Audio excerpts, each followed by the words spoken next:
Thank you very much for those introductions. We'll go into the business of the day. Let me begin by saying, welcome to this committee, Mines and Energy.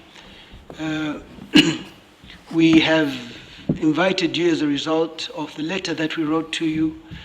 The purpose of this meeting is for you to brief the committee on the following: the procedure used to award tenders, particularly Zimbabwe Power Company power projects, and provide detailed information on the national solar under implementation by Intertrek Zimbabwe. Kindly be accompanied by your board members. But I only see we've got the chairperson of the board. Is she the only board member? Thank you, Honorable. You find that we now have a Procurement Regulatory Authority of Zimbabwe, and the matter that is before your committee is a matter that was handled by the State Procurement Board that was dissolved.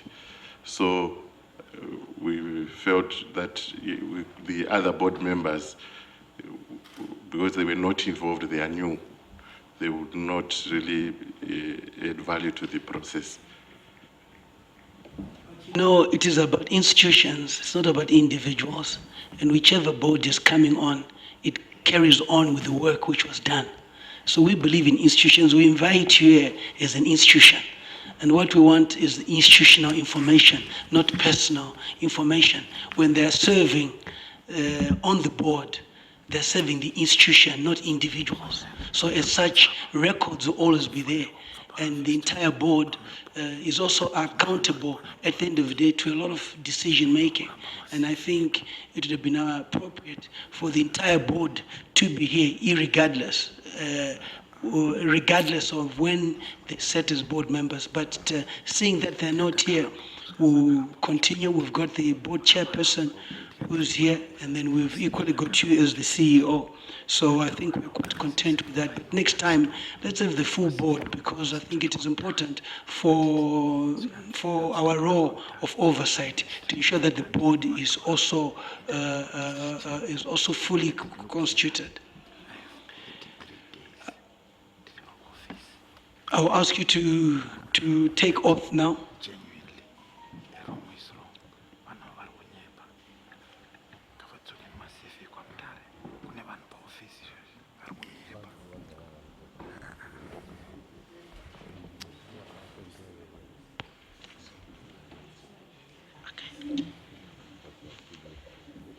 I remind that the evidence that I will give is truth, nothing else but the truth. So help me God.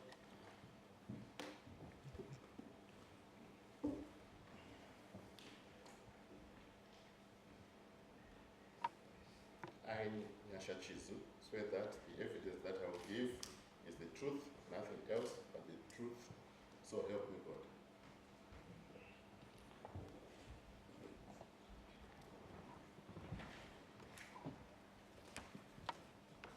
Thank you very much.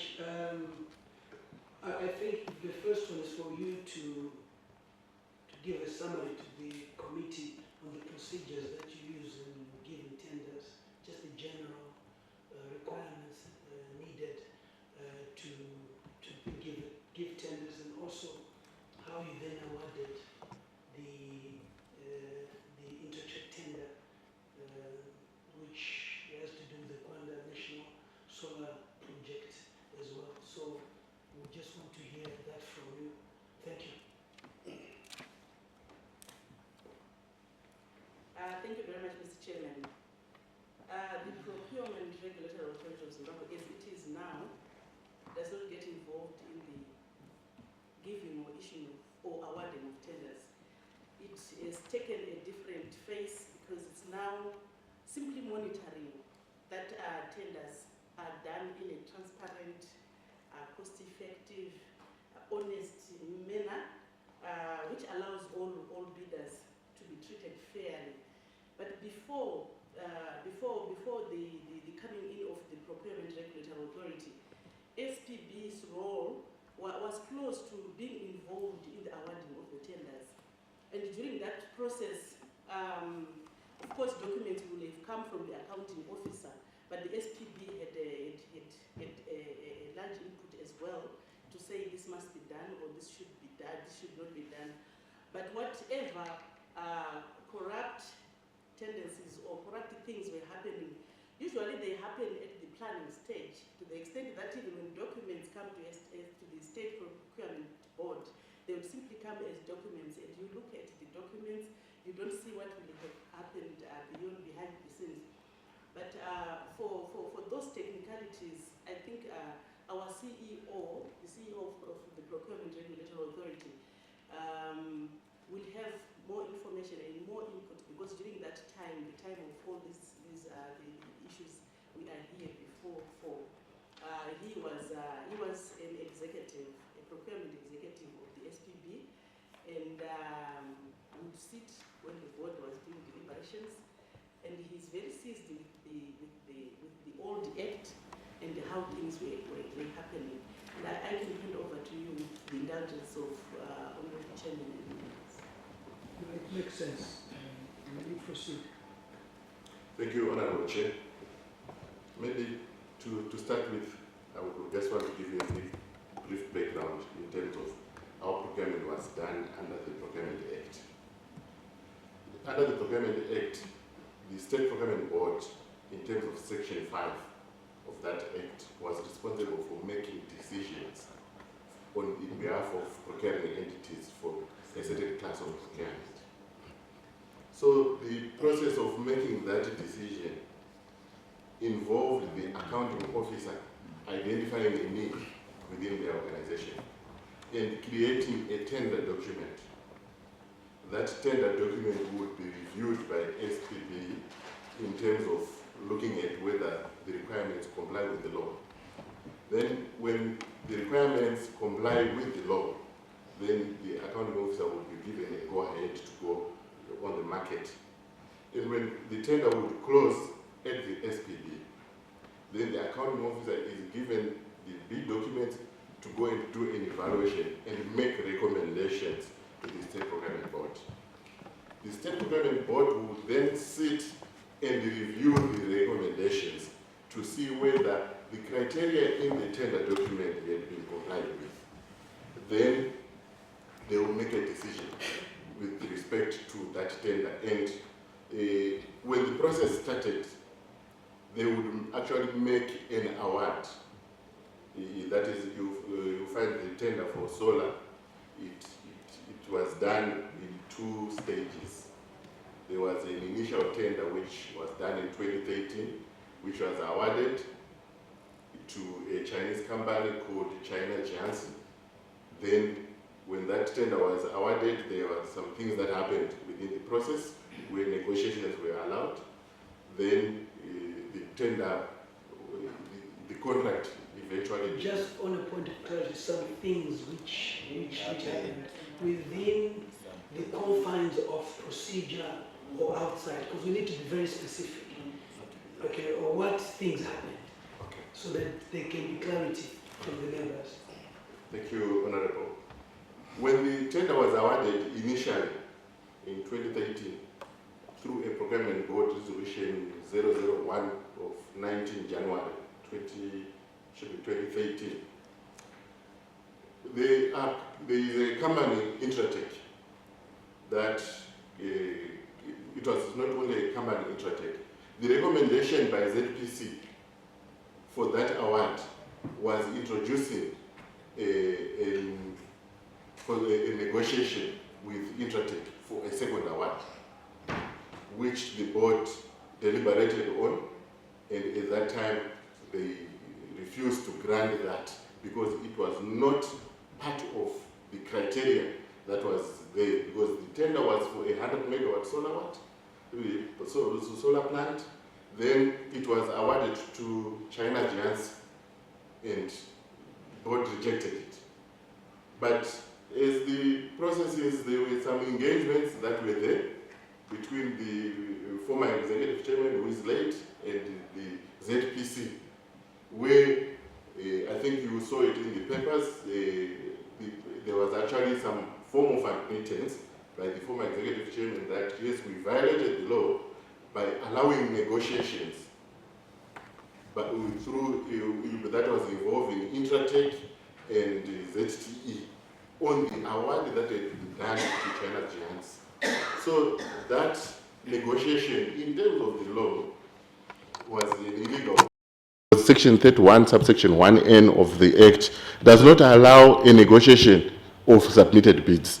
And the late former executive chairman admitted that there was that need, and he justified that it was because of the fact that power was a critical process.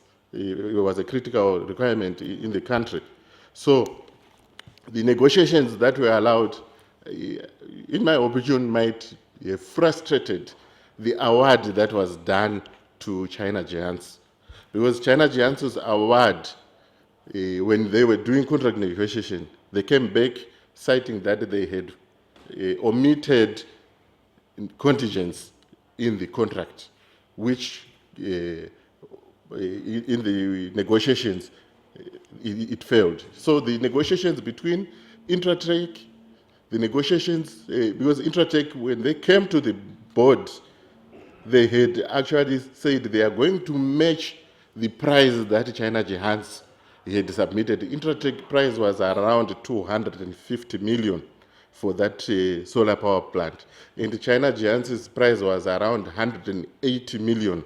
So within the deliberations between Intratec and ZPC, there was a record that Intratec had said they would match the price of China Giants in the negotiations, which, in my opinion, they were a violation of the Act. Then, when the process was cancelled, because all the negotiations with the three failed to materialize into a contract, ZPC came with a new process of 3 solar power plants of a size of 100 megawatts. And their request was that this tender should be limited to the 3 compliant, which means they were saying the tender was supposed to be limited to China's Giants and ZTE Corporation together with Intratec Zimbabwe. Then the SPB said you cannot say you are going to tender for 3 solar projects and you are inviting 3 companies and you would say that there is competition. So SPB, in their wisdom, they said, let's open the tender process to those companies that had originally participated in the tender. So all the, should be 6 or 7 companies were invited through a limited tender, which tender had its own issues as we speak. The first part, this tender, when it was done, it was a 3-envelope tender. By 3-envelope tender, we are saying a tender had 3 phases of evaluation. Sorry, just for can you give us dates as well? The first one was 2018. When was the second one done? So when you are giving us your evidence, just give us dates so that it helps us understand. Thank you, Honorable.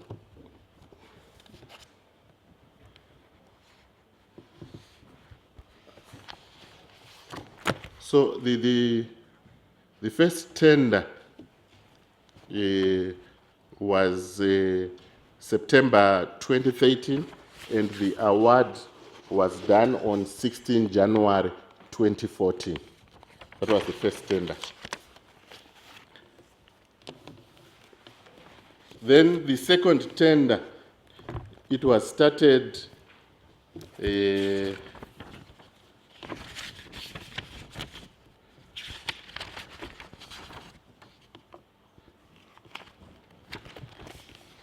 let me just check.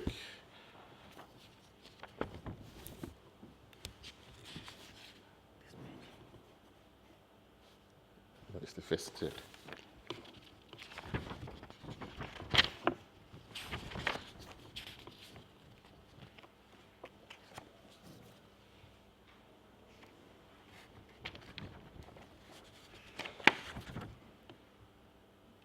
it was September 3, 2014.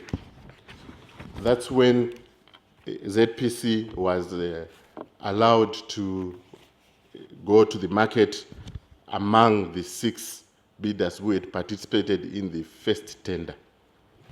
So when this tender was done, it also followed the same process where the accounting officer would submit a tender document, and the accounting officer would be cleared to go to the market, and when the tender closes, it would close at the State Procurement Board, and the evaluation is done. And when the evaluation is done, the accounting officer submits the recommendations to the State Procurement Board, and the State Procurement Board would make a decision on that procurement. So, according to the process, the requirements that were set, because in terms of section 31, subsection 1 of the repealed Act, it states that the evaluation criteria that is supposed to be applied on a tender is supposed to be in a tender document, which evaluation criteria would include qualification criteria of a supplier. And if you look at our section 34 of the old Procurement Act, it actually says that a procuring entity may require suppliers. I'm emphasizing the issue of may require suppliers. So the prerogative of specifying the type of supplier who is capable to participate in a tender is for the accounting officer, and in this case, it is ZPC.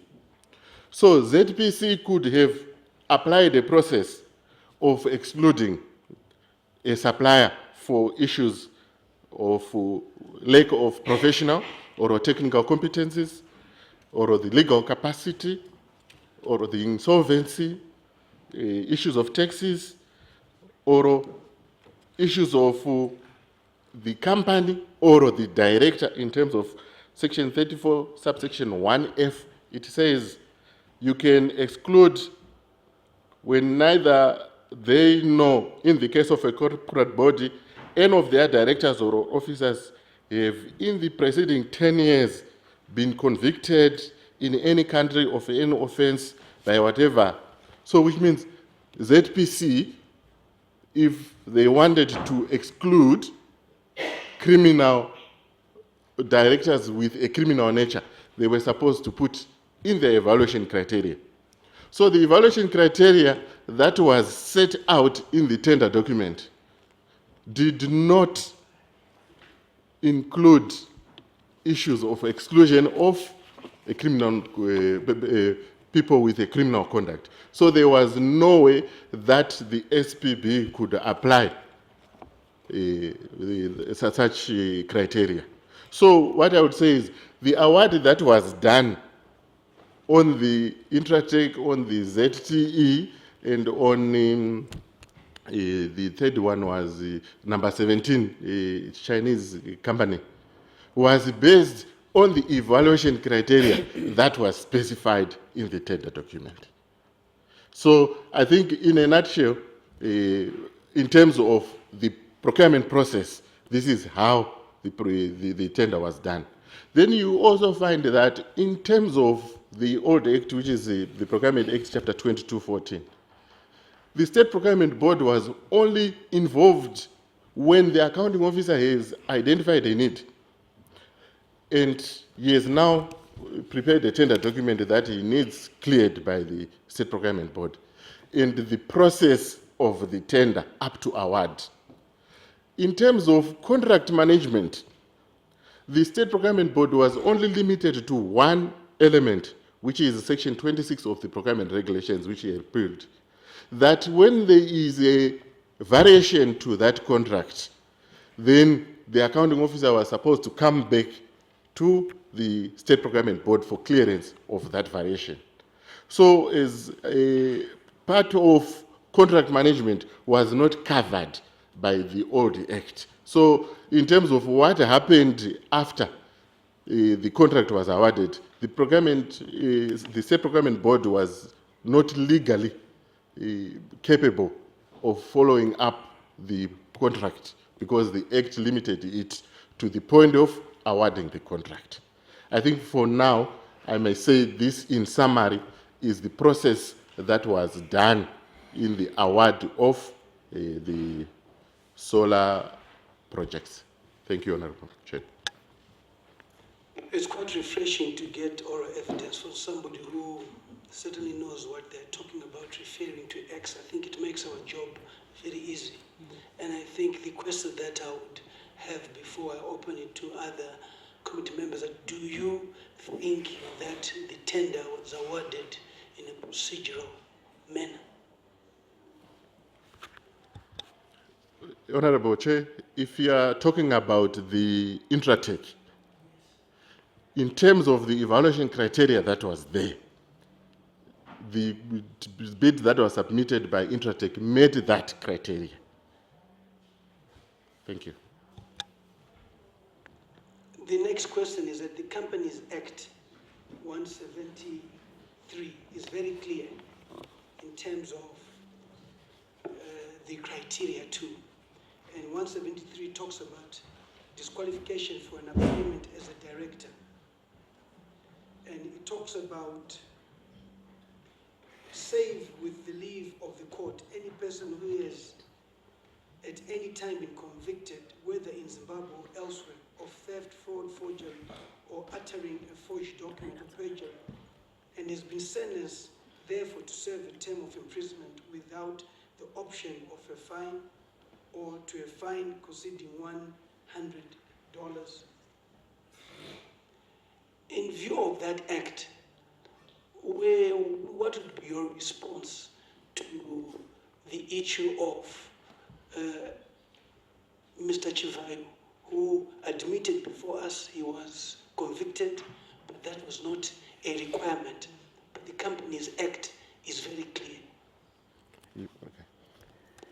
Okay. Like I have said, that some of these things start at the planning stage when documents are done. When the RFP was designed, it was supposed to have that as a criteria. Because when this company then came in, Chivayo's company came in and was involved, it came in as a legal person. It was not Chivayo himself who was coming in to say, this is what I want, but it was a company. So it was carrying a legal persona. So it was qualified to have competed. But there was need for the company, for ZPC, to do a due diligence and to ensure that it was compliant in terms of the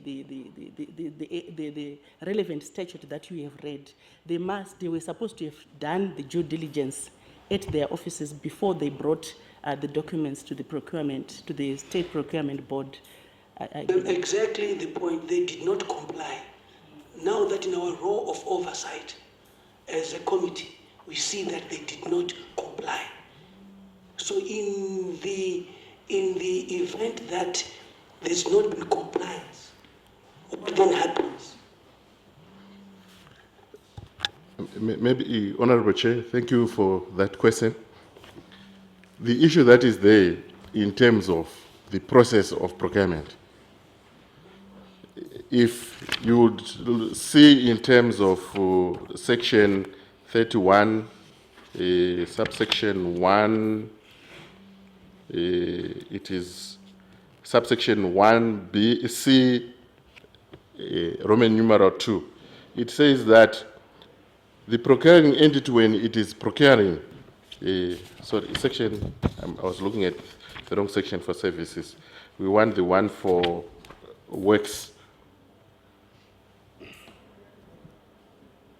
Firstly, it says that an invitation to tender document shall consist of the criteria by which, subject to section 34, suppliers will be evaluated. So it was the prerogative of ZPC at the time of going to tender to determine what constitutes a supplier that is going to be allowed to participate or to be awarded the tender, which in terms of subsection 34, section 34 of the Act, it says subject to this section in terms of eligibility of suppliers, a procuring entity may require suppliers, which means it is the prerogative of the procuring entity looking at the type of procurement that they are doing to specify credentials that are supposed to be put in a tender document to satisfy the requirements of the criteria of the supplier.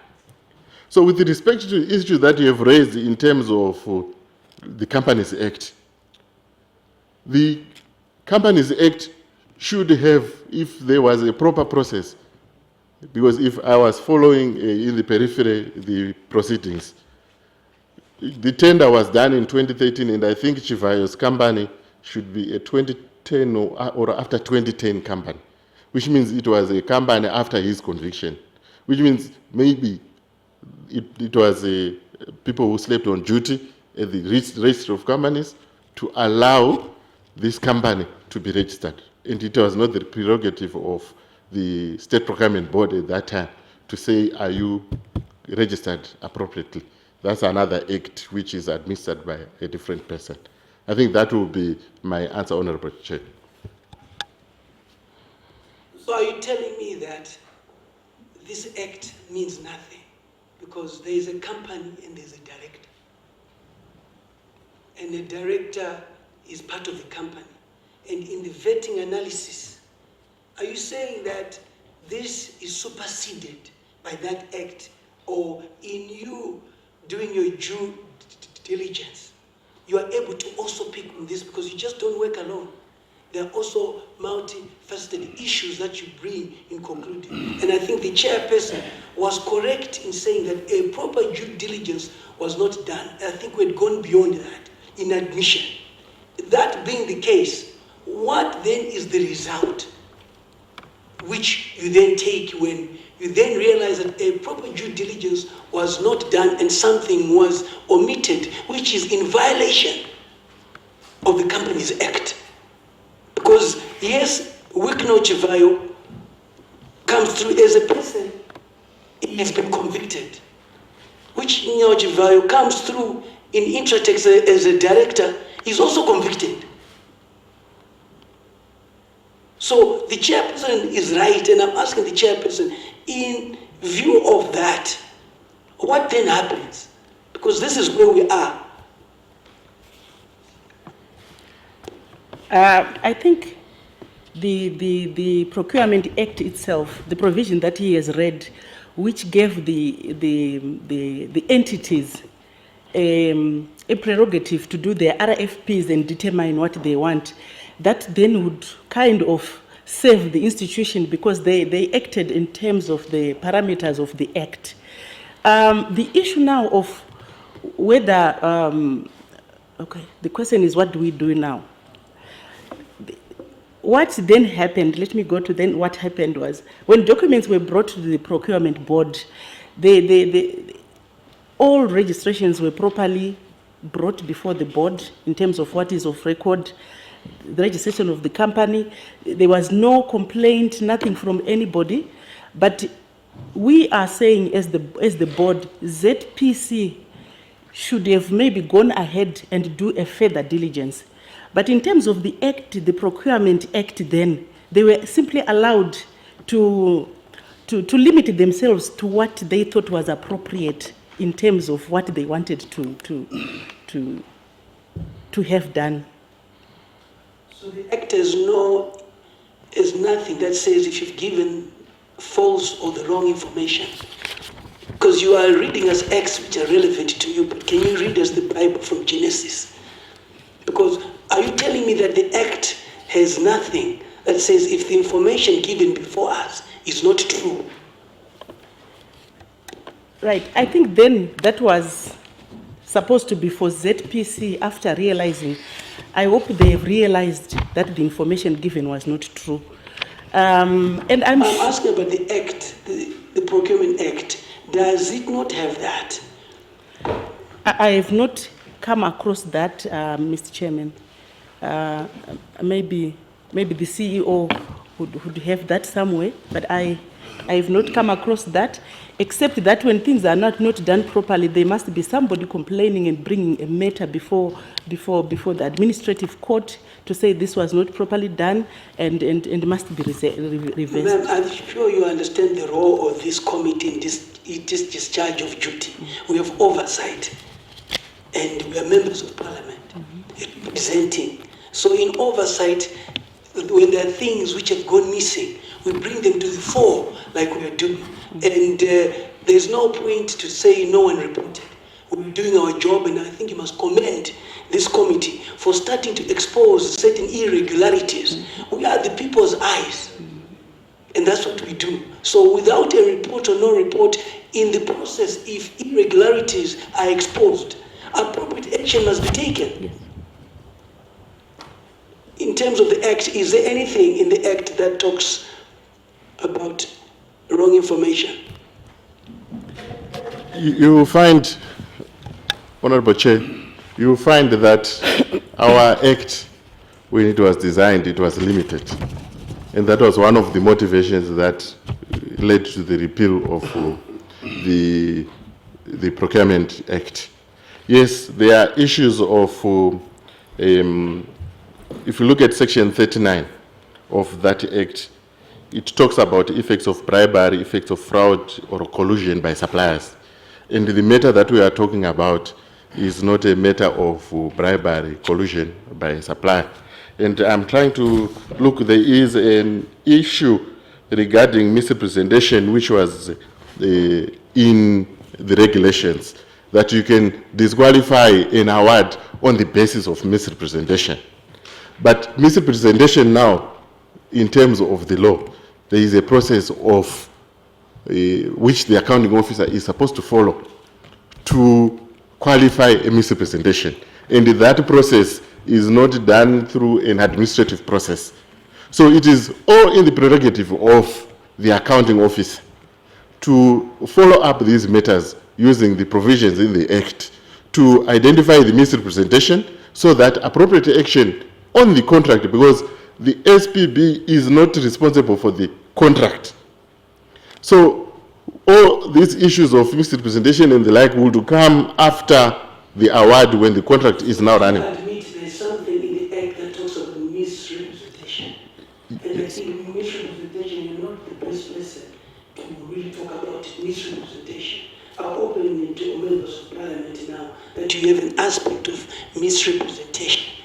I think let us hear contributions from members of parliament pertaining to the oral evidence that we have received. Yes, Honorable Chidakwa. Thank you, Honorable Chair. CEO, you talked of the cancellation of the first tender because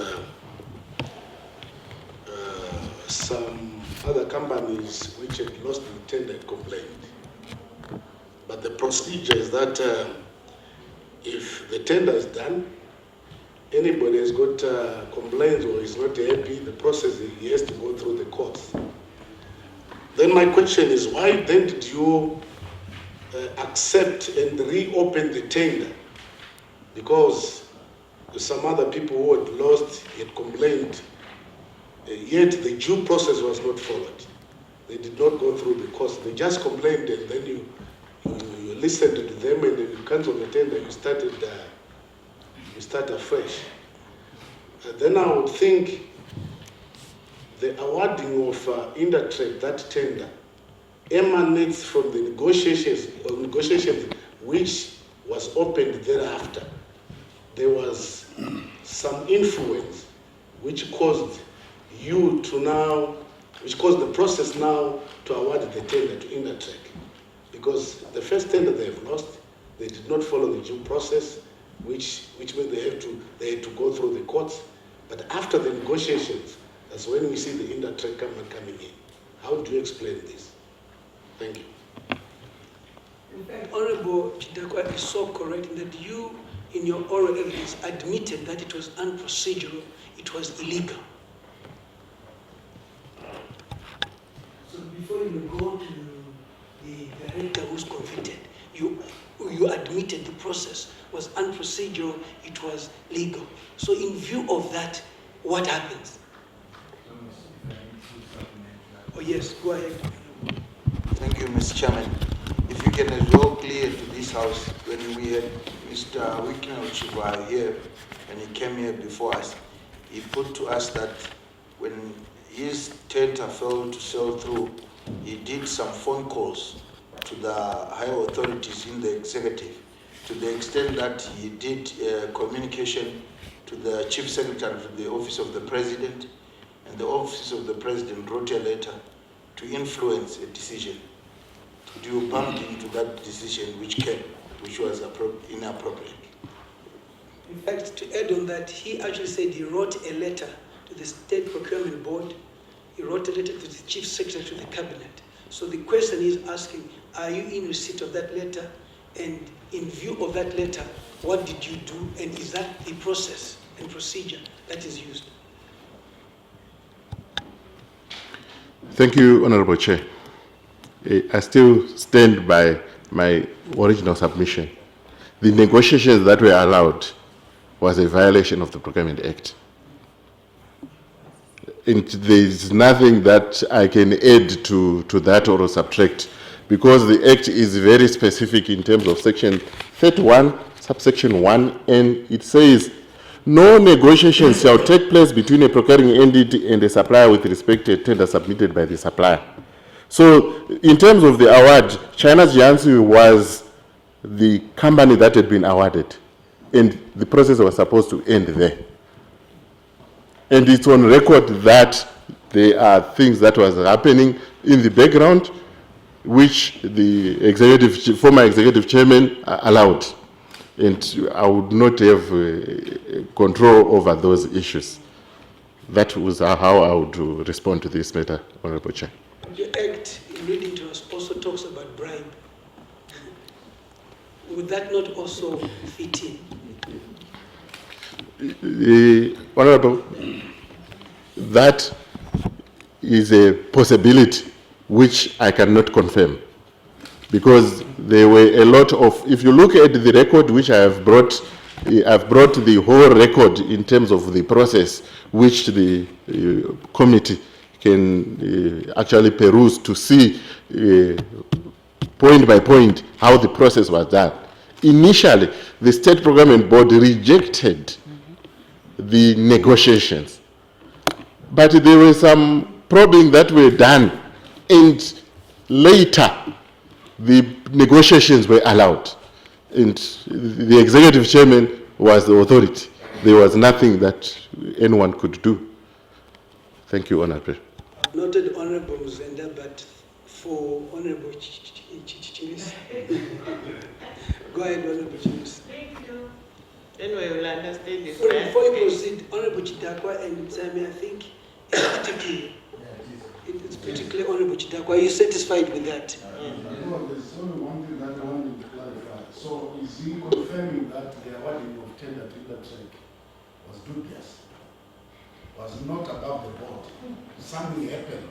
Can you confirm to this House that? Can you confirm to the House? Thank you, Honorable Chair. What I will confirm is the involvement of Intratech in the negotiation on the first tender was illegal. The second process Was legal or illegal? illegal. Illegal, okay. The second process, if you look at the record, ZPC came with a request for a tender for 3 sites among 3 bidders. It was not, I'm not trying to be the investigator in the matter, but what I'm just trying to say, that was the request at hand. Like my chairperson has said, procurement corruption happens in the planning stage. And this is up to the committee to make a decision whether the submission of a request for a tender to 3 companies for 3 sites does not warrant some form of corruption or whatever. Thank you, Chair. For your honesty, I appreciate you being as honest as you are. It helps the country move forward. Yes, Honorable. Through you, Honorable Chair, it is not coming clear, given the circumstances, given the negotiations, given all these mysteries which have been happening. We just want to understand, in your view, as the CEO, can you confirm to say Intertrek got the tender through the correct process, or Intertrek somehow got the tender? Let me protect you. Honorable members, let us follow the debate. He said it was illegal. True, a lot was violated. And it is up to you as a committee when you deliberate that there were 3 tenders, okay, for 3 sites. Where have you ever seen that? So what was the point of tendering? So to me, I think it's for us to deliberate, and I will protect you. I think you have answered enough in terms of that. I think let's take up the next questions. Honorable Chiris. Thank you, Chairperson. I have about 2, 3. My question is to the board chairperson. The new board, can we have the gender composition of that new board? Then the other question is, ZPC is the accounting officer. Did it have any right to suggest or to promote companies that were tendering for their projects, e.g. Intertrek? Because you are saying they negotiated for Intertrek. Is that not conflict of interest? Then the shortlisted, the 3 companies, out of how many companies were these shortlisted? Thank you. Thank you very much, Honorable. Your first... Oh, sorry. We are used to speaking loud in court. Thank you very much, Honorable. The composition of our board is, I am the chairperson of the board. The deputy chairperson is Ambassador Motobi. He used to be the chairperson of the interim SPB that replaced the old one that dealt with these kind of cases. And then I've got Colonel Makaya Kora. There is also Mrs. Ntombenhle, Miss Ntombenhle Moyo. There is Mrs. Rose Namo. There is Engineer Nyachowe. And there is Major Ushe. In terms of the act, the board is supposed to have 9 board members. We are still waiting for the 9th one. And I'm happy that I'm talking to a lady honorable. I'm sure the composition will tell you that there are more women than men, or they are equal in number. We are simply hoping that the one who is going to come is going to be another lady, another woman. Yes. And then you spoke about the negotiations that were done illegally. I would like to say at that time the process was not successful. The board requested that it be redone. A reading of the documents will show us that this process started in 2013 and was only concluded in 2015, at the end of 2015, with the board struggling to say, go and do this, go and do that. It will also answer a lot of and ask the questions that why did it take so long? Because there were a lot of things that the board was also scrutinizing and taking back to the accounting officer to say, go and do this, go and do that. Documents sometimes would be brought back without compliance by the accounting officer. And it was a very difficult process for the board. At the end of it, in 2015, it would appear that then compliance was there, and a proper process was done by the board. But like I have said, I want you to note that I'll reiterate what I've said and what he has also alluded to, that when these procurements are done, when they are planned, they're being planned at the companies or at institutions, everything that we are talking about as corruption, we will not see it because it will be part of the document. And I'm happy that this process is happening, Honorable Chairperson. I think it will help the country to move forward. And fortunately, our board will not be involved in these rigorous things. It's also more of a corruption checking board. And that's exactly close to what we will be doing, I'm sure, what you are doing now. Thank you very much, Mr. Chair. Maybe there's one Thank question. you, Chairperson of the board. My supplementary question to you is, how do you see it, the role that you are playing now as a monitoring institution and the previous way you were involved in the actual tender issuing? Do you think your wings have been clipped, or do you think this is better than what was happening before then?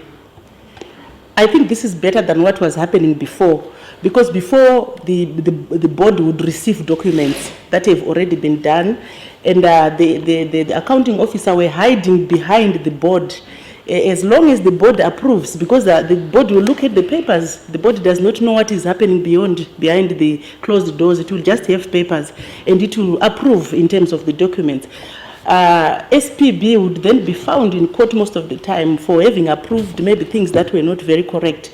But now our role is everything has been left to the accounting officer, and the authority has been empowered to arrest and to investigate and to make sure that criminals are put to book. So we are more, I'm sure we will be more effective now in our roles, because we will be able to say you did things wrong. Yet in the past, the board was almost part of the process, but unfortunately without sight of things that are happening within the institutions.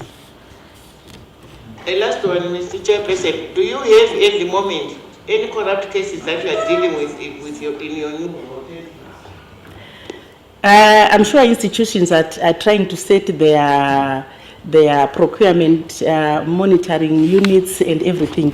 We have not so far received any cases. We are actually reviewing the SPB, because in terms of the new act, we also have got a mandate to still continue with the matters that are still hanging, which are part of the SPB process. Thank you. Members, let's be guided by the proceedings. At times we get off. I think there was a momentum which was going, and I want you, with your indulgence, to allow certain things to happen. For us to go back, it makes us a bit not focused. I think there was a line of questioning which was coming. If you have any other question which can wait, bring it in the end. May I ask for indulgence in that regard? Any questions?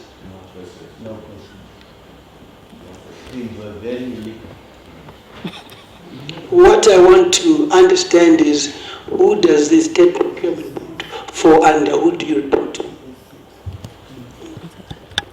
Again, the old board, who did you report to, and the current?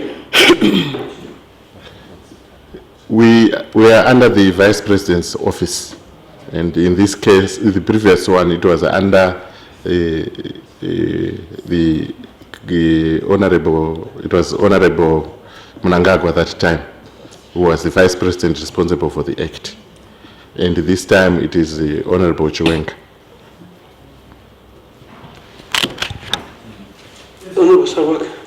No, thank you. Let me join you by thanking the CEO for being honest to the committee. I wanted to understand, he has presented a case where the process of reopening for negotiations was obviously a breach of the Act. Would you then confirm whether it was an isolated case, the Intratrek case, where negotiations were reopened, or this was the trend of the SPB? Is this the only case that negotiations were reopened, or we have more cases? You might wish to let the chairman know. Yeah, is it only limited to power projects, this whole process? Thank you, Honorable Chair. I'll confirm that this was one of the kind. I joined the State Procurement Board in 2012, And to date, this is the only case where there were issues of negotiation or someone who is aggrieved would come requesting for some other considerations. What we know is anyone who is aggrieved by a process, they go to the admin court. Thank you, Honorable. Honourable members, I think things have been clear. You could not have asked for a better witness than we had today, who was very articulate in a lot of issues, and I think we're really done. You've done I think a lot of good. I think clarity has been chairperson. Thank you very much for coming through. We are still with you. There are many other that we'll talk to you about. It's not for today, but for another day. But thank you very much for appearing before us, making our job easier, but getting straight to the point. Good. Unfortunately, we could not offer you tea and cake next time. We will offer you that. Thank you. Thank you. Thank you very much. Excused.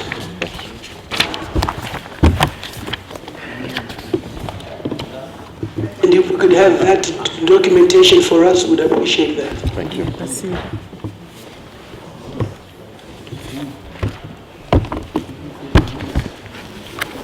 You want this? No, that's your copy. Okay. I'm used to seeing Mr. Chirikutsi in front. I see you at the back today. When we went to Uganda, you were in front. We're looking forward to see you in front, but today you're at the back. I think all is in order. Members, thank you very much for attending this committee. I think you've been here before us, and you know the outstanding issues that we want to deal with. We just had the State Procurement Board here, formerly known as the State Procurement Board, and they were to the point, and I hopefully we'll also achieve that. I think it's in line with our purpose of the meeting really is the Intratech solar project, the payments in particular, which we had asked you to bring in terms of the transactions. But before we begin, may you take off, if the chairman could take off group, the financial director, ZPC,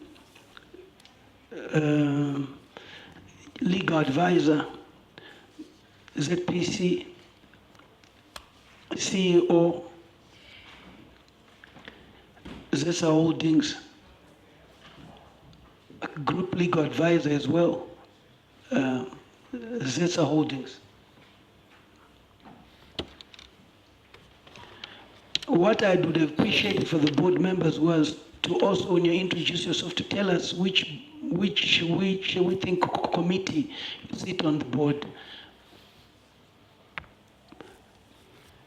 I think this would help us, because I think before decisions are made, there's some committees which are there, the various subcommittees which are there. So instead of just saying you're a board member, it would help for us to tell us which committee you also sit on. Thank you, Chairman. My name is Thandi Mloba, and has been indicated. I chair the Finance, Investment and Procurement Committee of ZPC. Besides, we would like you to also take oath.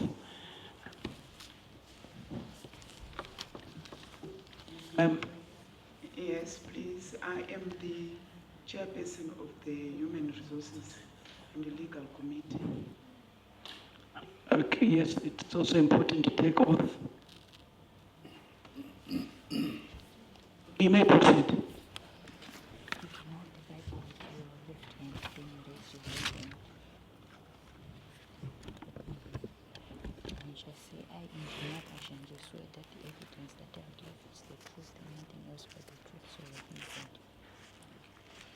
I, Engineer Stanley Kajanje, swear that the evidence that I will give is the truth, nothing else but the truth.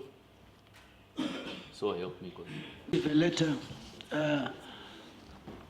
from ZPC, from Mr. Chirikutsi, on the non-availability of Engineer Guariro, who is not with us, so we do acknowledge that. The letter and the entire board is here, Mr. Chairman.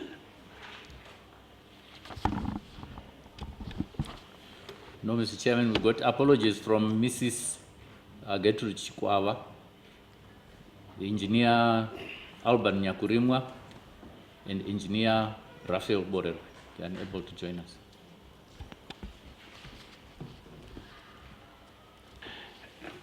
We have been through this journey together, and I think we all know what we now expect from you. We went to the Gwanda National Solar Project, and thank you for receiving us, and thank you for the tour. As usual, we always want to go and find out exactly what was on the ground as a result of the oral evidence that you presented before this committee. You are aware that there are a lot of outstanding issues that we need from you, particularly the financials. The amount of money that you paid to Mr. Chivayo. We have a letter from you that you gave us that I think the total amount of money that you paid, you made payments were done in trenches, in 22 trenches, with the highest being 500,000. This amount included feasibility study and basic design with 2.201, 2.062, which was delivered on time. So it is as a result of the payments which you made that we meet here. Not only that, we also want to find out from you, after meeting the State Procurement Board, on how you prepared the tender for submission to the State Procurement Board, and the due diligence that was done.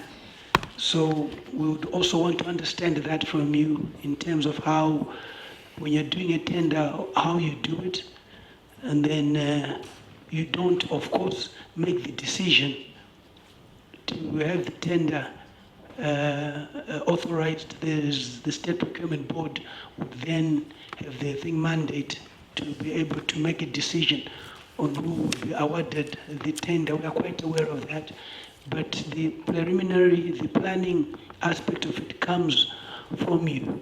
So we would want to understand how you did it, and equally, did you bring what we have before us, the tax payments paid by Intratech? If we're not mistaken, yet we'd ask for payments from your account to Intratech pertaining to the amount of monies that we paid. Maybe you gave us information, we don't have it. Did you give us the information or you did not? Because what we have before us are payments where the applicant is Intratech, and it's to do with VAT. So that's not what we're looking for. And fortunately, we've got some members of parliament who are quite mathematical. And when they did their maths, they realized that, yes, the VAT that was paid probably amounts to the money you released. But we want to know where, in which account the money went to, and can you give us that? I don't know if you have that information.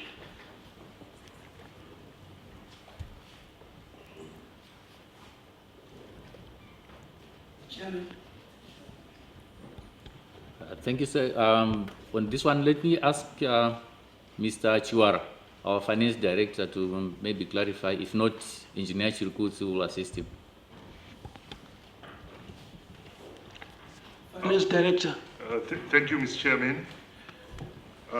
The amount of money that was paid to Intratech, including taxes, it's 5644130. That amount included taxes, but excluding taxes, Mr. Chairman, the amount of money that was paid it's 4890963.13. That is excluding taxes. So the full, sorry.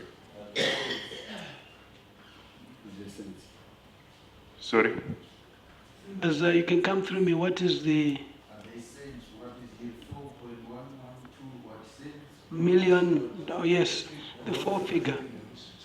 They would like you to read out the full figures. It is million. Okay. 4,890,963.13.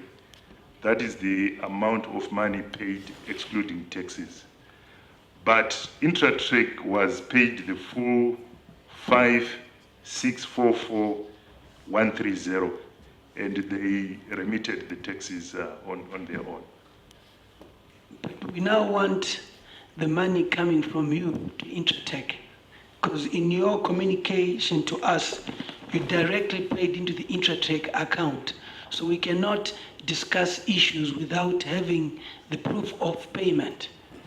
And that's why we are asking, do you have the proof of payment from ZPC to Intratech amounting to their money, to the amount that you've just mentioned to us? Thank you, Mr. Chairman.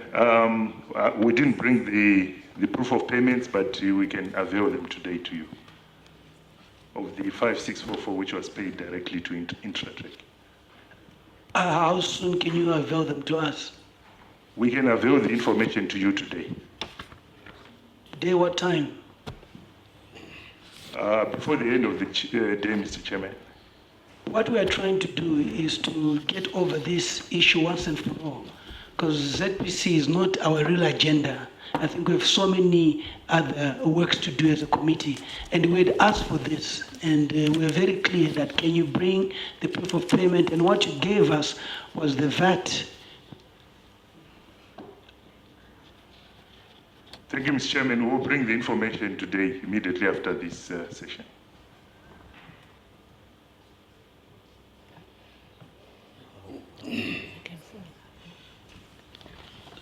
Now, how do we do our checks and balances when we don't have those figures? We can't meet again. We'll go through this session and we'll meet again at 2 o'clock with that information, because we have to finish ZPC today. We cannot be here again over these issues, members. I think we have to deal with this once and for all. Chairman, we can ask somebody to bring the information. That's better, Mr. Okay, yes, it would help while we continue if we can get somebody to bring that information to us. Thank you. Or maybe we could actually excuse the financial director, because your issue is that really. The issue is the financial director. You can be excused to go and get that information.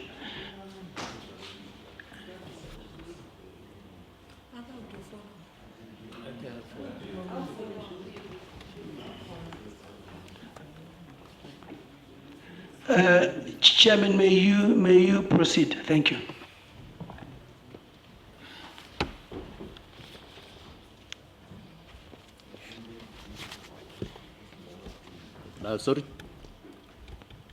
Sorry, Chairman. At this stage, I was not attending to a question. Maybe you can refresh. Okay, remember what I said is that you are here before us to tell us the processes, procedure that you followed in submitting the tender documents to the State Procurement Board. Then that's what we wanted to hear from you. So if you could just explain to us the thing procedure, because we had the State Procurement Board here.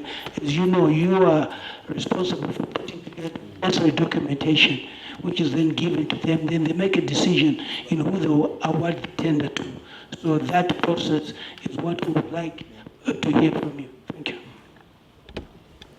Thank you, Chairman. Let's hear it from the horse's mouth. I've got Mr. Maunganidze, who is our procurement manager. He can take us through the sequence. Take all. Thank you, Mr. Chairman. I had not taken note. Maybe I may need to do Okay, may you.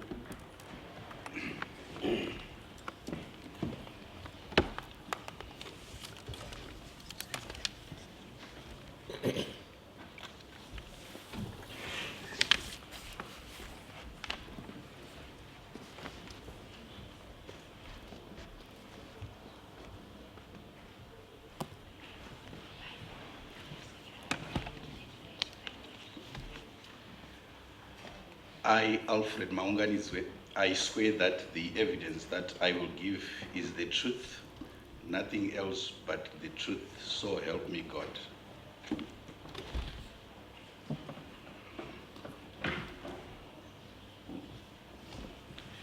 Thank you, Mr. Chairman. The process that we went through in terms of the tender approval is as follows. We prepared the tender document with input from within ZPC, that is including the technical requirements and the commercial requirements.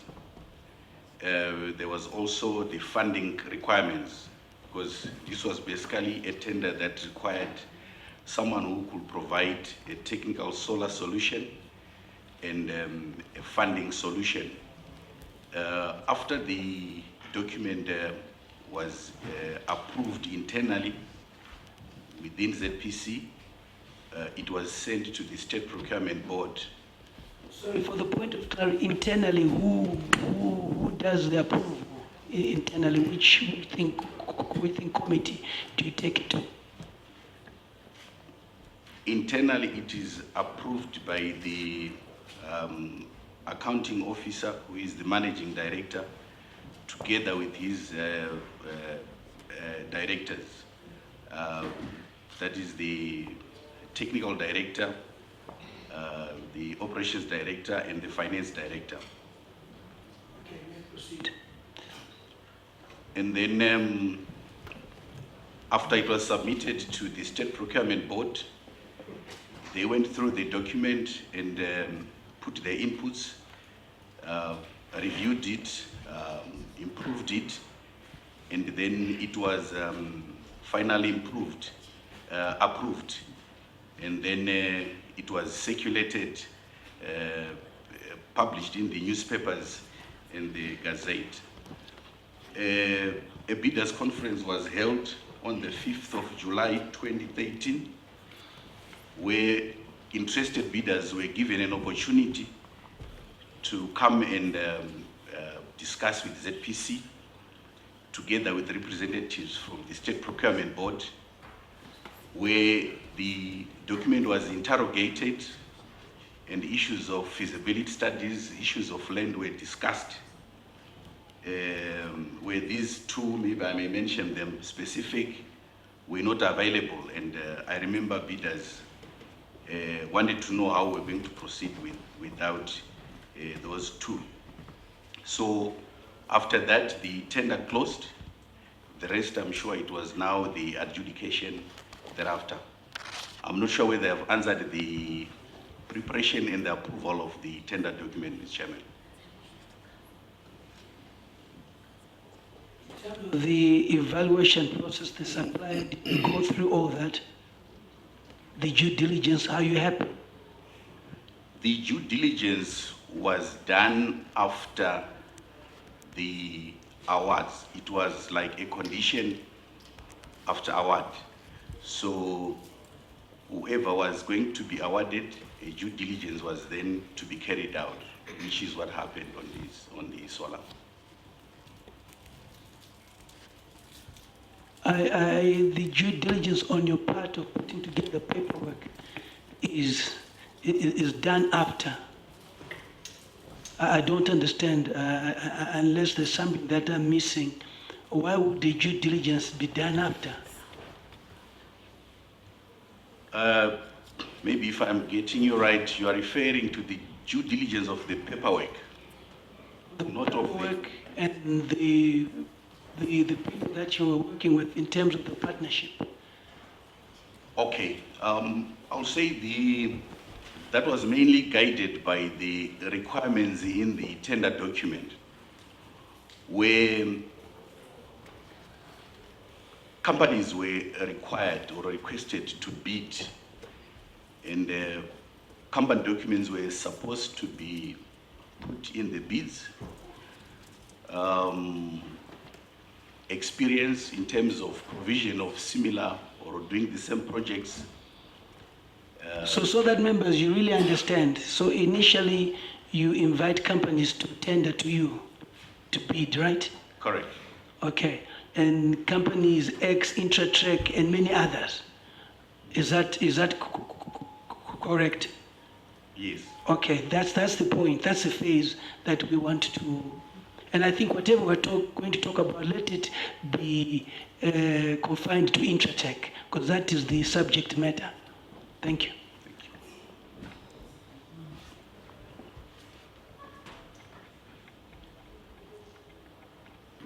Sorry, Mr. Chairman, maybe I need to be guided on the next issue that I probably need. You have a situation where you invite companies to bid. You are responsible for the due diligence of those companies. Is that correct? Okay, now I understand you. Okay. Okay. The due diligence was not done on the companies during the due diligence that was done was using the papers and the information that was submitted as required in the tender documents. Information supplied by the companies. Correct. So when information comes, you just put in an envelope and then you just push it to the next desk, or there's some due diligence that you do. For example, if we look at a company registration document like CR14 or a certificate of incorporation, the verification to say, is that company registered, is it in existence? Yes, that will be done. And if I look at the other required documents that were requested for, say where a company gets into an arrangement or a joint venture with another partner, they will be required in maybe a memorandum of understanding, a joint venture agreement, and that will then be checked and verified using those documents. But the due diligence that was then done later will then be done to confirm the authenticity of the information initially submitted in the documents requested in the bidding process. So how many companies at this point had put in the bid? There were 6 companies that submitted. Which are the 6 companies? Can you name the 6 companies so that the committee is well There was informed? Afriven, there was Landlake, there was Intratrek, there was China Jiangxi, there was number 17 Metallurgical, and there was ZTE. You may proceed. So in terms of the interrogation that will be done, like on the aspect, again, on the funding, which was another key requirement of the tender, was possibly to get a letter of intent from the financiers that the bidder will have chosen to work with. And that was the starting point then to say, at least these are serious people in terms of securing funding for the project. But further engagements after award with the picked financiers would be the final DD to really conclude whether there is room or a chance of progressing with the project or not. So that is how they link in terms of verifying the information and tendering, and at the DD that is done at a later stage.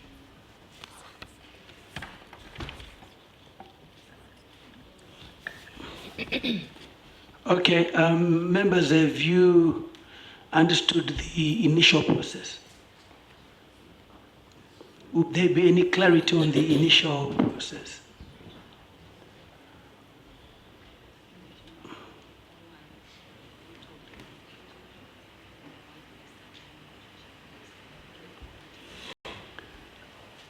Okay, and then you've done that, you then pass on that information to the SPP. Yes. The adjudication was a two-stage, two-envelope tender process. So the first envelope was basically technical and funding. So those that met the minimum requirements were recommended for consideration for the second stage to the State Procurement Board. And they met the minimum technical and the minimum funding. That will mean then the next stage will be opening the prices of the accepted bids for their price envelopes only. Who were the three companies that then went to the next stage, or which are the companies that went to the next stage? For the final award, there were 4 companies that went to the next stage. That was ZTE, Intratech, number 17, and China Jiangxi. And for the 3 sites, the Insukamin one was awarded to ZTE, Gwanda to Intratech, and Munyati to number 17. China Jiangxi, they lost.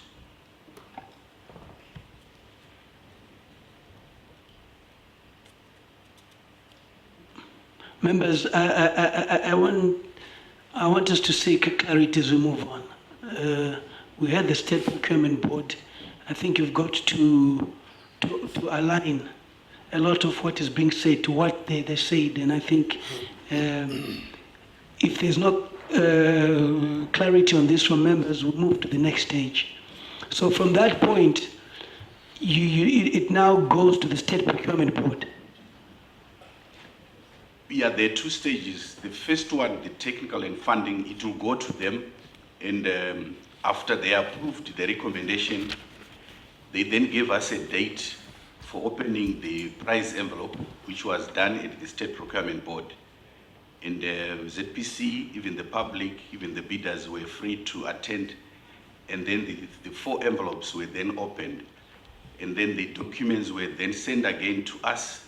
We did another adjudication for the prize envelope. And then we did the recommendation to them of award of the 3 lots as indicated earlier on. So who won? Munyati was number 17, and then Insukamin was ZTE, Gwanda was Intratech. Which tender is this? Is it the first tender? That's the... There was a 2013 tender, and then there was a 2014 tender. Which tender is this? This one is the final one, the 2015 one. 2015. Was there no other tender before that? There was, the first one was in 2013. Okay, can you talk to us about the 2013 one? Thank you, Mr. Chairman. The 2013, it was a requirement for 1 by 100 megawatt solar project. And 6 companies participated. Afriven, Landlake, Intratech, number 17, ZT, and China Jiangxi. Again, it had the same pattern, 2-envelope, 2-stage tender, and it was awarded to China Jiangxi at 183 million. And then upon engaging them on a contract negotiation, the negotiations were not successful because China Jiangxi indicated that the price of 183 was excluding taxes, which was against what they had submitted in the bid. What that meant, therefore, was the new price was about 207 million, different from the one that had been awarded at the State Procurement Board. The State Procurement Board had also given ZPC authority to engage Intratech and ZTE This was after Intratec had submitted that they could match the price that had been quoted by China Jiangxi of 183. So the State Procurement Board gave ZPC the permission to negotiate with them and see that if that could be achieved. Both negotiations with Intratec and ZT were not successful. So just on a point of clarity, so it is Intratec who wrote of the companies that did not win, or there were other companies who wrote to you? It was Intratec. The others did not? To the best of my knowledge, I don't remember seeing a letter. Proceed. So there was no agreement, or they could not match the price that had been quoted by China Jiangxi. So ZPC wrote to the State Procurement Board advising them of that outcome, and that we could not proceed because none of them could stand by the earlier submissions. So that tender process was cancelled, and a new tender process was started in 2015, which was now a special formal tender and was limited to the 6 participating bidders. So this is the stage, or the other part that I submitted earlier on. I don't know if I should repeat it. With your understanding of the way tenders are done, was that the proper procedure of registering a concern by Intratec of a certain company?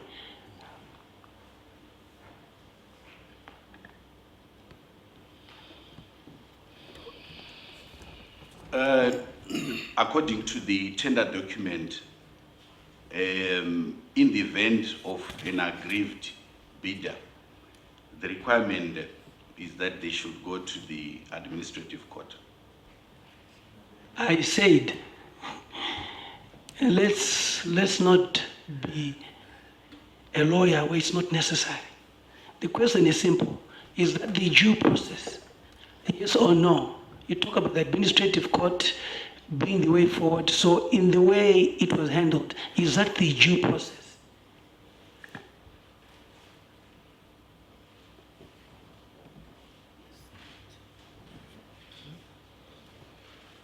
Maybe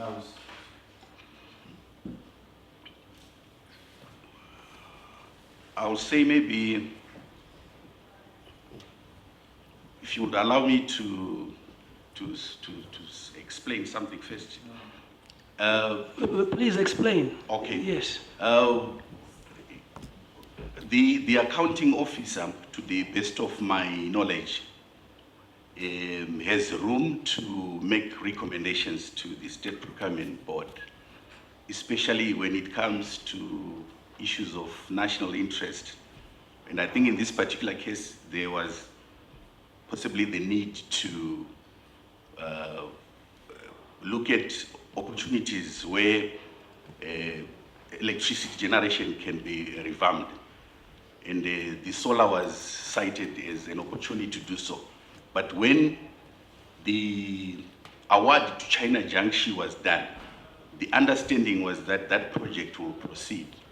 And when when Intratec wrote, it was like adding on top of that. So the understanding was probably that can give the country more energy within the shortest possible time. That was my understanding of that process. So you're going round and round, and I'll give you time to talk. The question remains, is that the due process? You spoke about the administrative court, and you don't want to prevaricate. You're under oath, if I may remind you. You talk about the administrative court. So where does the administrative court come in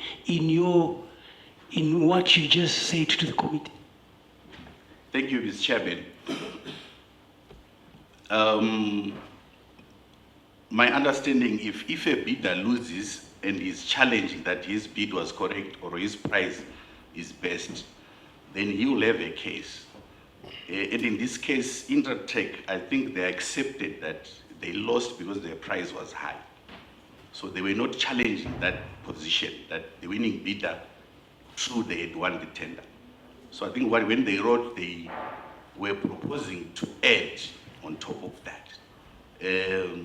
But ordinarily, if someone has lost a tender and you don't go to the administrative court, that's not correct.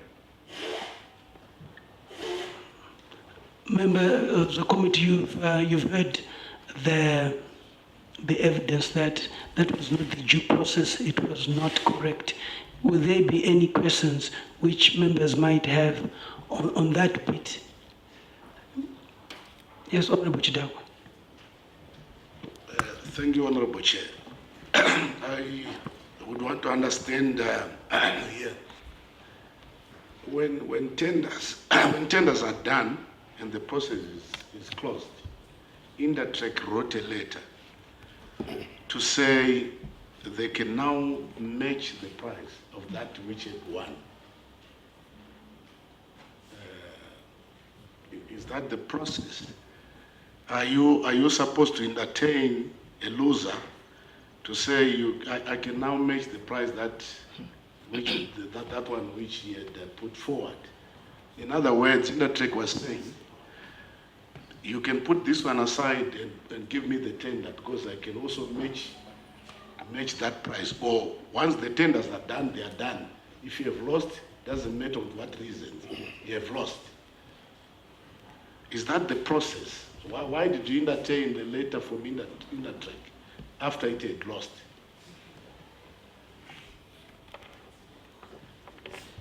Thank you, Honorable. Maybe I'll ask for the assistance from... It's more or less the same question, but you did not answer it. You've been dodging. I've said we can be on this question for a long time. The question is that the due process? If it's not the due process, why did you entertain?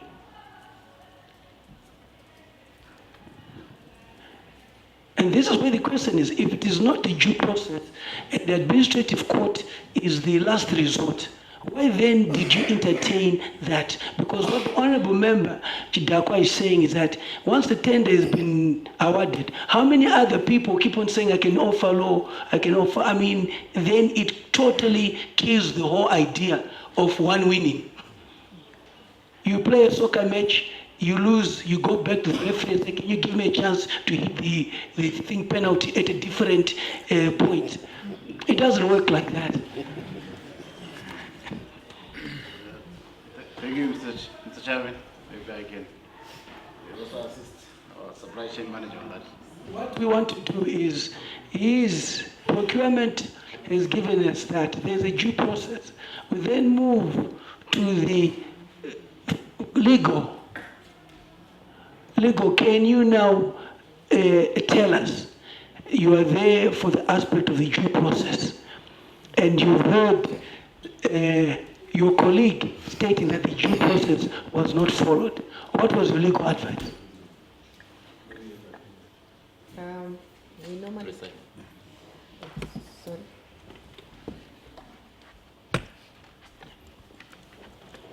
Yes, in this case, due process was not followed. What should have been done?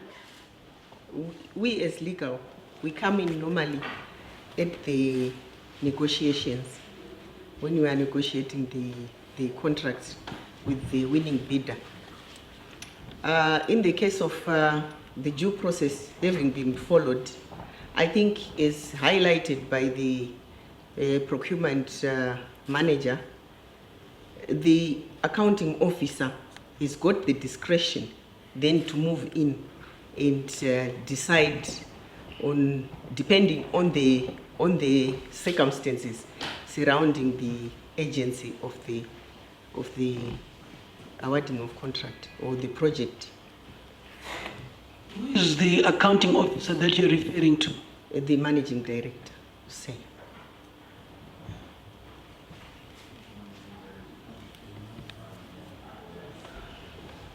I want to understand what what we have to use, if we are guided at the end of the day, is it the law, is it policy? In what you are saying, from a policy point of view, which is not the law, where does it say that?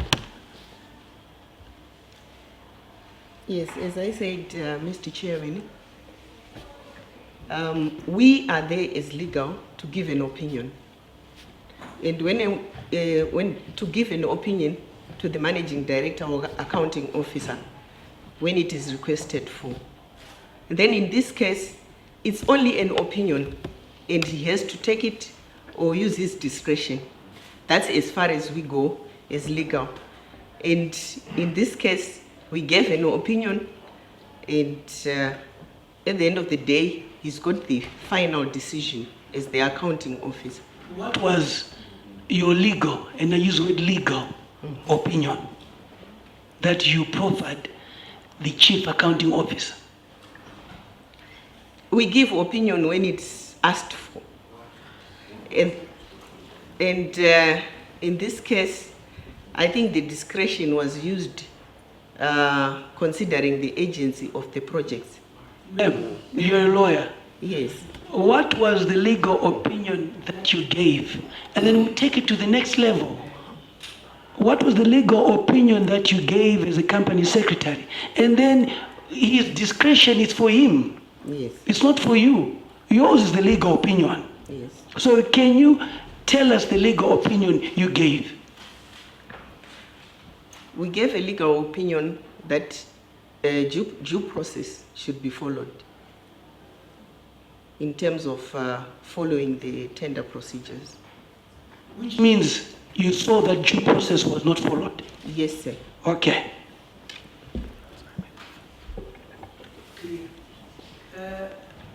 Chief accounting officer is not here. He's sick. We now go to the board. Are there any other issues you'd want to bring up, or we're on course? We now go to the board. Board, the legal opinion was to follow the due process. And then this matter, of course, is brought before the board. Am I correct, Chairperson?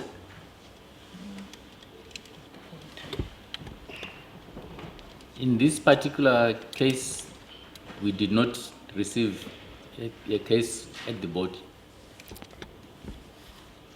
So this was not a board matter, a national project of importance, which even one is allowed to use their discretion. But now the board did not feel that this national project must go before it.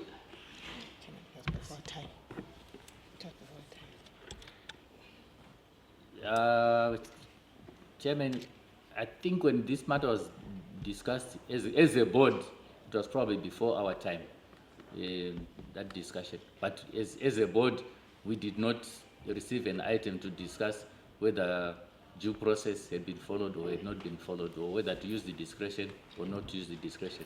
But I think it was done before our time. When were you appointed? July. 24. This board was appointed in July 2014.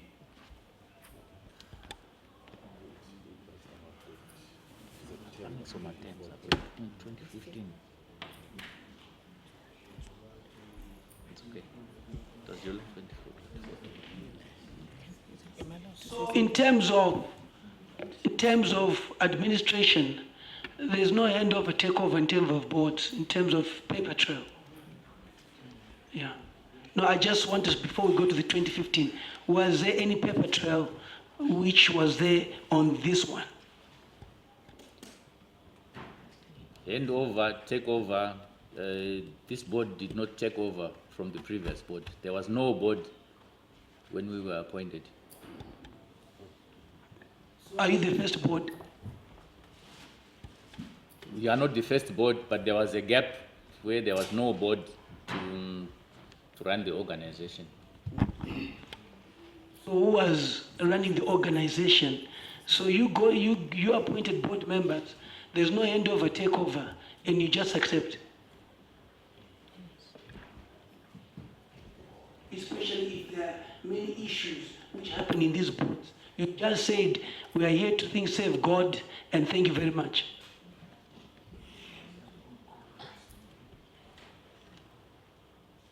I think Honorable Sam is correct. Corporate governance. Is that good corporate governance where you take over as a board without handover, take over? It's not good corporate governance, Chairman. And in our case, obviously, we took over and tried to join the pieces together. But the point is, there was no board that we took over from. From a corporate governance point of view, there is a problem. Okay, talk to us about the project that you now presided over as a board, 2015. You're now in office.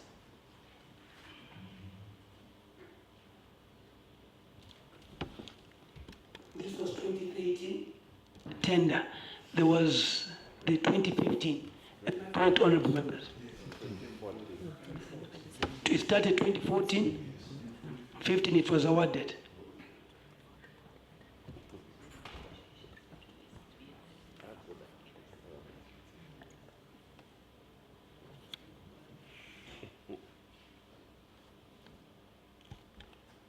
Chairman, let me bring in my legal officer on this one, because my times are, it was like the time that we took over and the time that this thing was happening, it was almost like moving together. Maybe my legal officer can assist. Chair, what we want to understand is you were appointed onto the board 2014, July. And this tender was awarded 2015. So you were there? Correct. So why can't you explain as the chairperson? Thank you, Chairman. What I can explain is, once the State Procurement Board was happy with the discussion that had been ongoing, we as a board was there to ratify that the tender can be awarded to Intratrack and number 17 and ZTE. Did you sit on that board when it was discussed, when this matter was put before the board that it must be awarded to Intratrack? Yes, I was sitting. We took over in July. We took over in July 2014.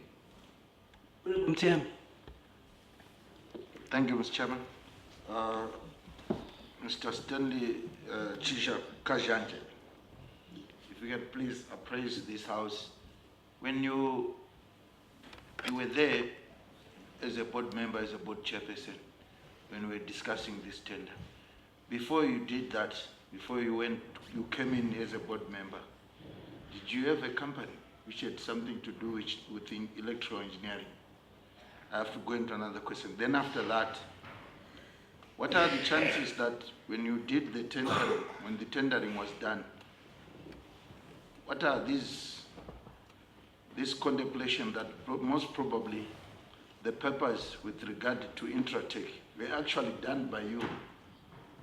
Then when you did them outside the board, then they came over so that you preside over the tendering processes and do all the discussions, when in actual fact you had already done the tendering with Mr. Chivayo outside the systems of ZESA Holdings and ZPC.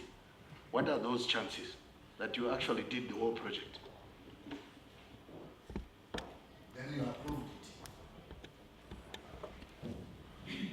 it. Mr. Chairman, the chances are there. I will admit we did some technical work on behalf of Intratrack in terms of, from what I know, it was more them changing from their German technical partner to the Chinese Indian partner. That was before I joined the board.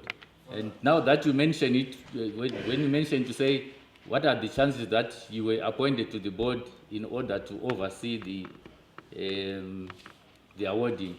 I cannot deny that, but all I can say is I was not aware that was the bigger picture. Yes. Thank you, Mr. Chairman. My follow-up question is, Mr. Kajanj, we're talking of corporate governance here, and you're talking of issues to do with our country. We're talking of huge sums here, and this is a big project. And we're going through all these processes. Why didn't you recuse yourself? And more or less, did you disclose to the other board members that you were an interested party? And what you were actually going through, you had already done it, you as an engineer, way before it came in. When I was appointed to the board, I did make the point to the then minister and deputy minister that I was already working on various energy projects, including Intratrek. And my involvement was of a technical nature, and even the prices, I did not know about the prices. I was just on the engineering side. That was my involvement. And so, again, on hindsight, when the fact that you have been a little bit involved in the project, then there's a chance of conflict of interest that can be that can be construed to be the case. But in the nature of my work, I deal with a lot of companies. Some of them are my previous employers, but they do supply Zimbabwe Power Company. So in this particular case, yes, I did work on a technical, but not on the technicalities of the pricing and all that. I was not aware of that. I was just doing my usual technical work. Honorable Sarwak. No, thank you. Intratech as a company, does it have any previous record of performance that allowed the board and SPB to approve its awarding of that mega tender? This is now linked to the situation where it was shortlisted as one of the three that in the limited tender. On what basis was that decision made, realizing that before that the same Intratech had promised to lower its price to meet the China giant's figure and failed to do it? So it was, in that regard, a dishonest bidder. Why then was it shortlisted as one of the three? And does it have any previous performance record to then justify that tender being awarded to it? Thank you, Chairman. Maybe I can ask Engineer Shirikuts on behalf of management to assist me in answering that question. Okay, let me summarize it for you. Honorable Tsami is basically asking you, the ZPC board chairperson, this matter came before you. Did you recuse yourself? Why? The Companies Act says disclosure by directors of interest in contracts. Subject to this section, it shall be the duty of the director of the company who is in any way, whether directly or indirectly, witnessed in a contract or proposed contract with the company to declare the nature and full extent of his interest at a meeting of the directors of the company. And the question is, in line with that, did you declare your interest? I did declare my interest in that. I did mention that I have been involved from a technical point of view with this company. And even at the signing ceremony, I was not present. But I did explain my involvement with Intratech. You see, at the signing ceremony, you say you were not present. No, I was not. Yes, but the question is that you are the board chairperson. This matter has come before you. At that point, did you declare your interest as required by the Companies Act? Yes, Chairman, I did.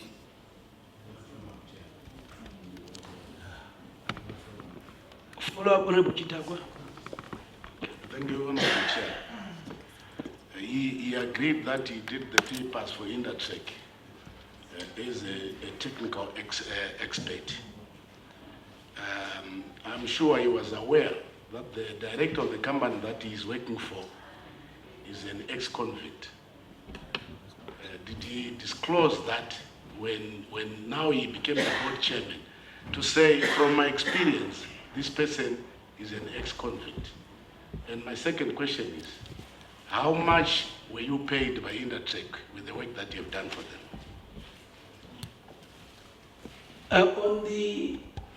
On the minutes, company secretary, the chairman said he declared that in a meeting, you are the company secretary, suppose you also take minutes.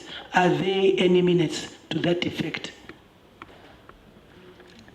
Yes, may I point out, Mr. Chairman, that I assumed duty as company secretary in ZPC on the 1st of September. And prior, 2015, sorry about that, 2015. And the Intertrek issue had already started. And the chairman then declared interest before my predecessor, who is now the group company secretary for ZESA, Mr. Sangula. Maybe you will be in a position then to advise. But as of the records, there is no record of such declaration. Mr. Sangula, group, legal, ZESA Holdings, can you respond to whether you are the person responsible? Are there minutes to what the chairperson said in declaring his interest? Thank you, Mr. Chairman. Not having had the opportunity to refresh my memory, I can't say upfront that there are minutes, but I do recall him mentioning it in some sitting that he had had dealings with Intertrek in the past. So can we then have minutes to that effect of where he mentioned the fact that he was conflicted in terms of Intertrek? Could you finish those within us? I'll have to go back to ZPC, Mr. Chairman, to then... No, I just want you to say yes, that you can finish us with that record. As I said, Chairman, I don't recall offhand, and I can't say ahead of my searching the minutes whether there is a record to that effect. But as I said, I do remember him mentioning that he had had some interaction at some point with Intertrek. But it is minuted. That's why we're asking for minutes from a corporate governance point of view. It's a very important issue, and there's no way that cannot be minuted. So you could equally respond to us as the person who was the thing to say, yes, there is no record, or whether there is a record or not. It's either we get the thing record of the proceedings, or there is no record, but you write to that effect to the committee. I will do that, Chairman. Thank you. Yes. Was this? What was the question? Yes. How much were you paid by Intertrek? Did you disclose that the company that is coming before us, I was working for before, the director there is got I think the issue is how much were you paid in terms of whether it worked with the company or not. I think we will get information to that, because I think they might have to go through their minutes, and if there are any minutes relating to his disclosure, the thing group company secretary will finish us with that. But in terms of the money. Thank you, Chairman. I'll start with the first question. You said, did you disclose that you knew he was an ex-convict? We only discovered that later on. I did not know his Mr. Chivayo's background before, even when I did some work for, I did not go into his background. So the fact that he was alleged to be an ex-convict,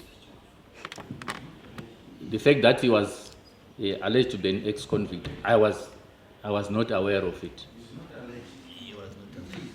But, Mr. Kajanj, members, let's be very clear. You were given CR 14 as a company. We are now following this. The CR 14, the procurement manager says was for vetting. So as far as you're concerned, in your vetting, you passed it. You went to the SPB. Having gone to the SPB, you were okay with everything.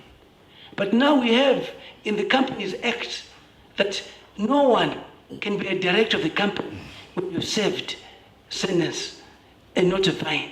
And that's what he did. And you're admitting he's an ex-convict. So now that you know that, who did the due diligence? Because it's becoming very confusing in saying we now don't know, we only found out later. Thank you, Chairman. When we discovered that he's got this criminal record, we did seek legal advice on the way forward, and there is documents to that effect which can explain. I don't really want to paraphrase what the external counsel said, but we did query whether because of the conviction he was capable of still operating under the Companies Act. But there is documentation which indicates our question mark on his eligibility to continue dealing with us. The documents are there, I have seen them. Honorable Mtami asked this question the first time you were here, to say, did you not know that he was convicted? Company Secretary, you are here. What does the Companies Act say about people being convicted? Because there are certain things which are about the law where you can't negotiate. What does it say? In the first place, Mr. Chairman, Mr. Chivayo shouldn't have been appointed as director with a criminal record on his head. So the Companies Act is clear that a person should not be a director of a company if he has got a criminal record. But in this case, he was appointed and he was on the CR 14. So at the time when the process was taken, it was not, we were not aware of that, of the criminal record. And he did not disclose that he had a criminal record. But what is the point of you receiving SR 14s? Because the idea of getting this paperwork is for you to do a due diligence. So the question here, Honorable Member, so how many people have you signed contracts with who have a criminal record? Yes, Honorable Joe. Thank you, Chairman. As part of the requirement for the tender processes, did you include that the ex-convicts are not allowed to participate in the tender?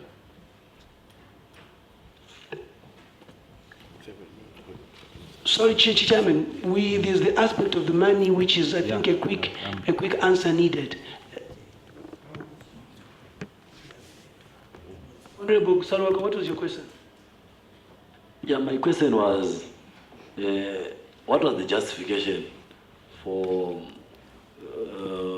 ZPC to go ahead and allow Intratech, one of the shortlists, after it had deliberately misled the ZPC that it was going to lower its figure to 183. That was clear. It was clear at that point that these guys are not honest.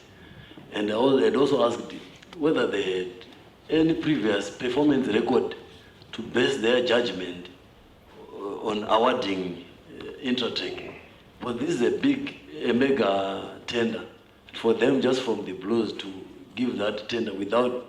But I think from the presentation made by the procurement manager, they indicated that they also look at past performance and what was the past performance they based their decision on.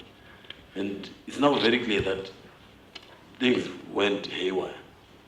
I think, Honorable Saka, your question is excellent when they've gone over the first hurdle. They've not even gone over the first hurdle. the due diligence now of performance comes in after the first hurdle. They are still failing to go over the first hurdle because he was a convict. There was a record. So there was misrepresentation. And this is where we are. So I think the aspect of the money and the aspect of what was the point of requesting papers and you endorsing them to go on so that it could be awarded. And then later on you say, we did not, there's no ways you can get away with that, Chairman. With this committee, you can't get away with that and think that we'll leave this place and say we didn't know. That is unacceptable. We need an answer. First, can you answer the aspect of the money in terms of how much you paid in terms of your contract? Thank you, Chairman. In terms of my contracts, I was paid $10,000. And in terms of the work that I was doing, I've got invoices to cover the work I was doing to Intratrack. In terms of... How much did they amount to? He wants figures. I said $10,000. That's in terms of the invoices, which are the amount to 10,000. I just... Sorry, Chairman, I only produced one invoice to Intertrack. I did not produce many invoices. Okay. Yeah. In terms of him being a criminal and being allowed to participate in this tendering process, when we do contracts, we usually do it on the basis of goodwill. And when we receive a CR14 coming via the State Procurement Board, we assume that everything is in order. Obviously, after the matters of the criminal record came to surface, that's when as ZPC we started asking the relevant question and seeking legal advice in that regard. But at the time when we were doing all the negotiations, we were doing it in goodwill, and the fact that the CR14s had been submitted in the documents that went through the State Procurement Board, we assumed everything was in order. We had no reason to suspect that there is a problem. And I can also confirm, Chairman, whenever a submission is made, we do not go through each individual director to check whether they have got a criminal record or not. Unless there's something out of the way, then we start getting a bit suspicious. But in this case, we were working on goodwill, like with every other jobs that we do. Thank you, Chairman. So how many other people have awarded the work to who have been convicted, who have not followed the due process? Because you cannot surely sit there and tell us we allow people to present CR14s, you don't do a proper due diligence, fingerprints you don't check. So how many other companies are you working with right now? We have such people. Thank you, Chairman. That I don't know, and from after this case, it's a learning curve for us. In future, we have to do more than just saying because we've got a CR14, then everybody on that CR14 is a clean person. It's a learning curve for us, we admit. A learning curve at the expense of the country. And you are put onto this board and management from a competent point of view. Now that you knew that he was a criminal and you're talking about doing something, what did you do? What were your recommendations now that you knew there was a criminal record?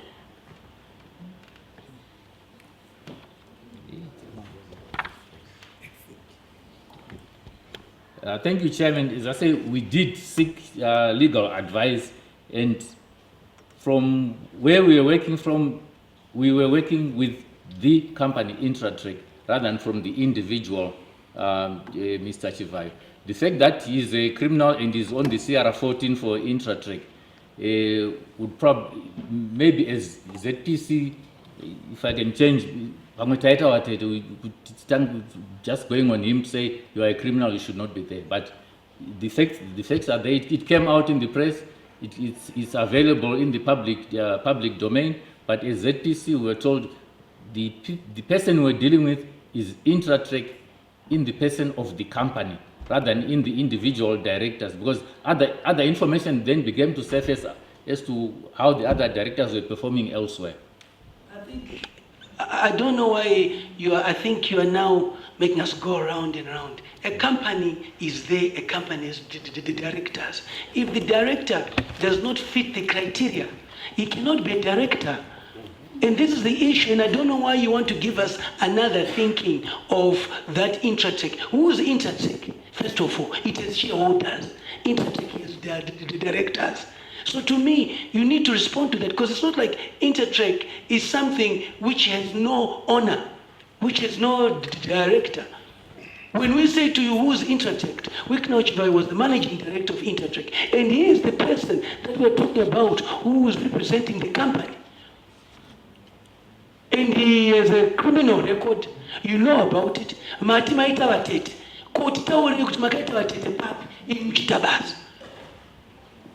We cannot just accept what you're saying and say, no, this is good enough. Where is the aspect of corporate governance that you're expected to do? Where is there a letter that you wrote from your legal advisor, legal opinion, that this person is a convicted criminal, therefore we cannot do anything? You sent these documents to the State Procurement Board. Did you write a letter to the State Procurement Board stating that Mr. Chivayo is a convict, we misrepresented facts? Is that not what's supposed to be done, members? So where is the documentation which you must show us that you did your work? In that you wrote to the State Procurement Board and said, oh, we forgot to tell you, we've just discovered that Mr. Chivayo is a convicted person and was not supposed to be a director. As such, we propose this happen. Is there such documentation?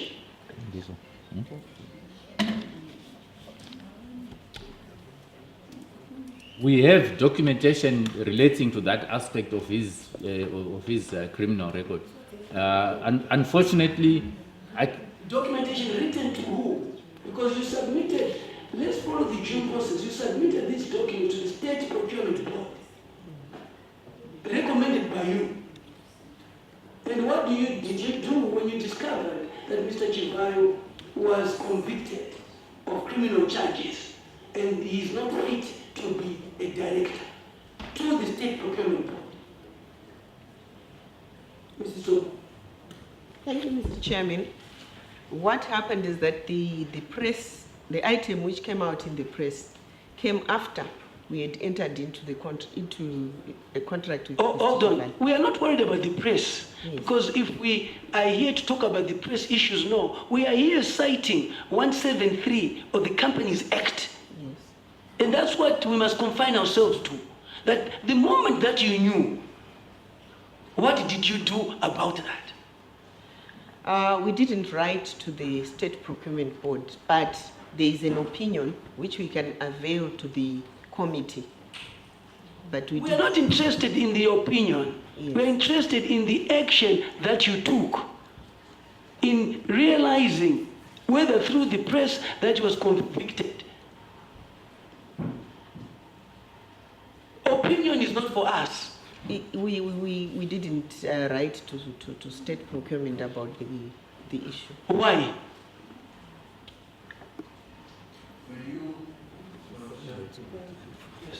Maybe, were you influenced from somewhere? Did you get a phone call or you got a letter from the Secretary of the President not to do that?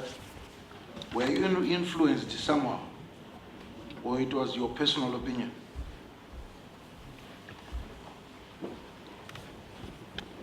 Thank you, Chairman. We were not influenced by anybody, but we considered the opinion, and it was after that consideration we decided to move forward, because some of the things that we considered was the consequences of the termination, the litigation to be followed, the agency. Of the project in terms of the national interest. Those are some of the things that we considered, but we did. Come on, you cannot talk about national interest when you're a convicted person running that. Can you respect us? How can you talk about national interest when you have a convicted person running a project? And look at where the project is now. We will talk about that. I think respond accordingly. And I think don't tell us that national interest being run by a convicted person, it's an insult to this nation.